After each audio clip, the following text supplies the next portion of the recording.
Yeah. Can we talk to you? No. Well, we're talking to you now. Why don't you tell us what you're doing here? Have you lost your voice? Well, they've closed the door now. They've closed the window. So I guess if the children are going to get home, we have to leave. So that's what we'll do. An army spokesman told us the soldiers use the Nassif's house for important surveillance operations.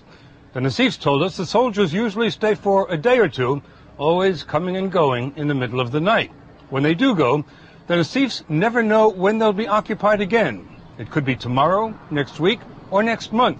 The only certainty, they say, is that the soldiers will be back. Another crippling reality on the West Bank is high unemployment, now about 20%. So some Palestinians can only find jobs building Israeli settlements. They're so ashamed to work here that they asked us not to show their faces. The settlers now number about 280,000, and as they keep moving in, their population keeps growing, about 5% every year. But the 2.5 million Arabs have their strategy too. They're growing bigger families.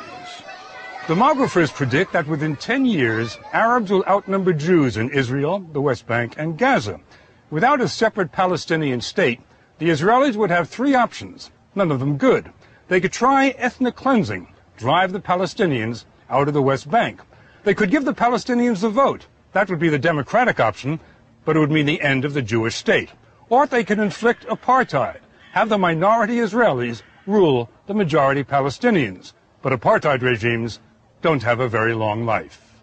Unfortunately, and I have to say to you that apartheid is already in place. Apartheid is already in place. Absolutely. Apartheid? Israel is building what it calls a security wall between the West Bank and Israel. The Palestinians are furious because it appropriates 8% of the West Bank. Not only that, it weaves its way through Palestinian farms, separating farmers from their land. They have to wait at gates for soldiers to let them in. Settlers get a lot more water than Palestinians, which is why settlements are green and Arab areas are not. Moderate Israelis who deplore the occupation used to believe passionately in a two-state solution. No longer. Maren Ben-Venisti used to be deputy mayor of Jerusalem. Israeli leaders and Palestinian leaders are negotiating a two-state solution. What do you think the prospects are? Prospects are nil. The geopolitical condition that we created in 1967 is irreversible. Cannot be changed. You cannot unscramble that egg. Does this mean that the settlers have won? Yes. And the settlers will remain forever and ever? I don't know forever and ever, but they will remain and will flourish. The settlers, the attitude that I present here, this is the heart, this is the pulse, this is the past, present, and future of the Jewish nation. So you're saying, basically, that you and your fellow settlers are immovable? I say that we and the settlers here are immovable. We will stay here forever. But one very important Israeli says she intends to move them out. She's Foreign Minister Tzipi Livni, a candidate to become Prime Minister in elections next month. She's also Israel's chief negotiator with the Palestinians, and she told us peace is unthinkable with the settlers where they are.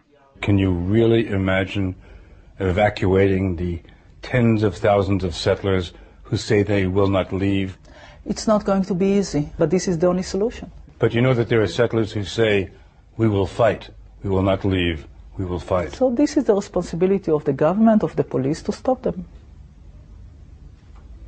As simple as that. Israel is a state of law and order. And disorder. Here's what happened 3 years ago when the army evicted just 9 families from a West Bank settlement called Amona. It was chaos, the first time since the creation of the state that Jews were in pitched battle against Jews. To Israelis of all stripes, it was not a pretty picture, and it made the government loath to try again. Officials fear that more battles to empty settlements could rip Israel apart. They're afraid that religious officers in the army, and there are an increasing number of them, would disobey any order to evict settlers. There will be a mutiny in the army. A mutiny in the army? I think a mutiny against Such an illegal order will make our army only stronger. The army is evicting Arabs from their homes in East Jerusalem, which Palestinians hoped to make their capital. Outraged, Arabs tried to save their homes, but the Israelis had the guns. Israel demolished more than 100 Arab homes in the past year, ruling they'd been illegally built. Arabs say this is just another tactic to drive them out. But officials say they also knocked down unauthorized Jewish buildings on the West Bank. They're put up by youngsters, the next generation's campaign to populate the land. Daniela Weiss told us they will not be stopped. The army tore this down this morning. Yes. And now you're rebuilding it. Yes, and we will have the upper hand. But the army will tear it down again. So we will rebuild it. The experience shows that the world belongs to those who are stubborn, and we are very stubborn. Stubborn, she says, because they were ordered to populate this land by no less an authority than God.